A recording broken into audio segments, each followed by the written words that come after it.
Chapter 11 is called The Chase.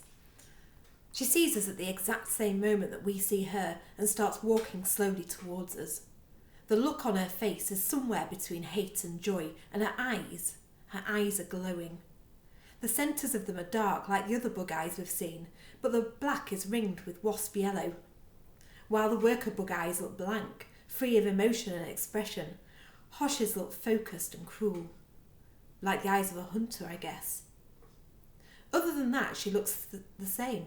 Same skirt and jacket, same dangly earrings, same hair that she always puts up in a twist thing.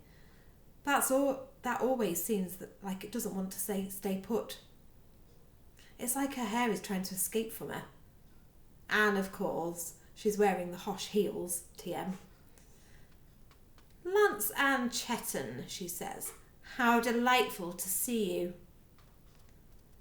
Can't say the same, I say, not moving, waiting to see what she'll do next.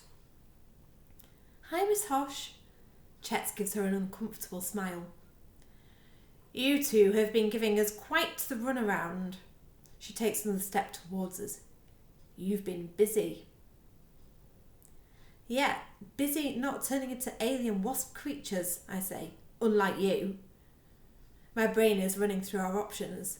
The corridor that leads to the exit is halfway between us and Hosh to the right.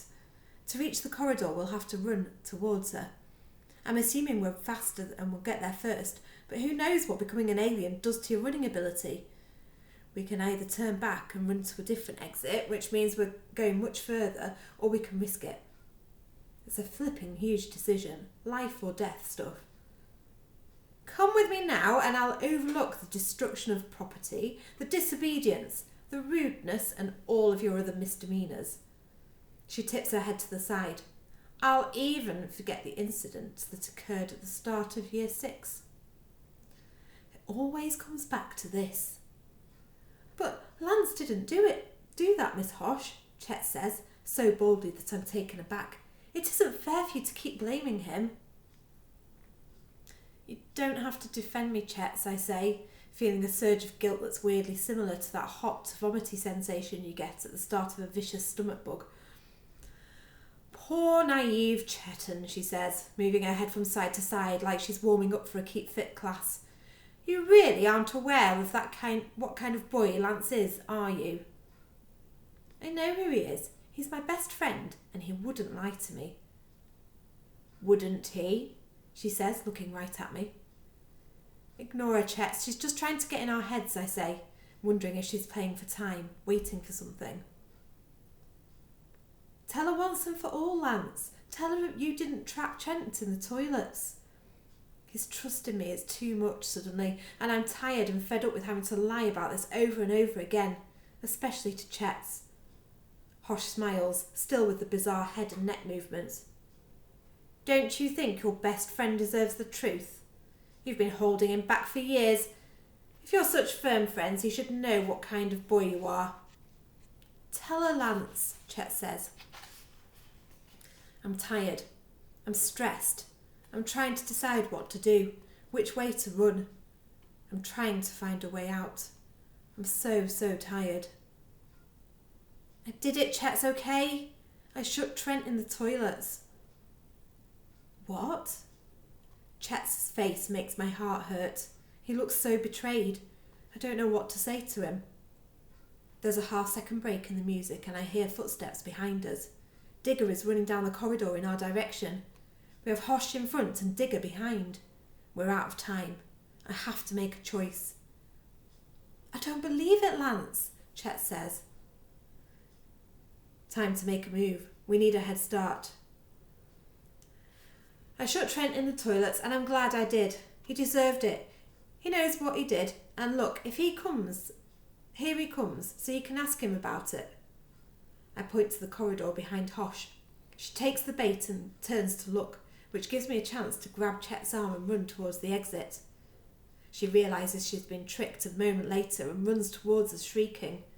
But we're going to get to that corridor before she does. I know we are. We have to. As we reach the turning, I see Digger arrive, where we were standing a few seconds before. They're not going to let us get away. Not without a fight. But we keep running, because that's the only thing we can do. Faster, Chet's, I gasp. I can see the exit. There's a noise behind us like nothing I've ever heard before, a gurgling, globby sound. I want to look back, but I don't want to look back. Then something wet and tinged with yellow flies over my shoulder and splats on the wall. What the hell? I say, and I have to look back. Hosh and Digger are right on our tails, just metres away. As I watch, Hosh pulls back her head, bubbling and fizzing. Her human mouth opens and two black pincers things grow out of it, stretching her lips outwards until they roll back on themselves. The pincers click together a few times and then widen to allow a blob the size of a tangerine to fly out of her mouth and towards me and Chet's. It is the most horrible thing I've ever seen. Is Miss Hosh spitting at us? Chet's pants. Something like that, I say. The spit hits the floor by my foot and sort of sizzles in a really disturbing way. If I get through this, I know what my nightmares are going to be about for the rest of my life. We reach the door and push it open. As it swings shut behind us, I hear another spitball splash into it. We're out of the building, but we're not safe yet. They're right behind us and I don't know how we're going to get away. We can't lead them to the others. Where are we going? Chet asks. The lake, I say. It's our only chance to lose them. I lead Chet across the lawn towards the obstacle course. It'll hold us up, but it should slow the others down too. We pick our way through the tyres and rope nets as quickly as we can, then storm towards the boat shed. And then I realise there's no way I'm going to be able to swim with my heavy bag. It'll pull me under in seconds. But I don't want to give up. We've gone through so much to get it. I scan the area for somewhere to stash it. There's a roar of anger behind me, and I turn to see Hosh's shoe is caught in the rope net. Digger stops to untangle her. This is our chance. There's a gap between the underneath of the pier that goes out into the water and the muddy bank of the lake. I rip the backpack off and shove it into the hole as hard and as fast as I can. It'll have to do. I grab Chet's hand and pull him along the pier to the centre of the lake. Jump! I yell, as Hosh and Digger resume the chase. Chet's and me splash into the water.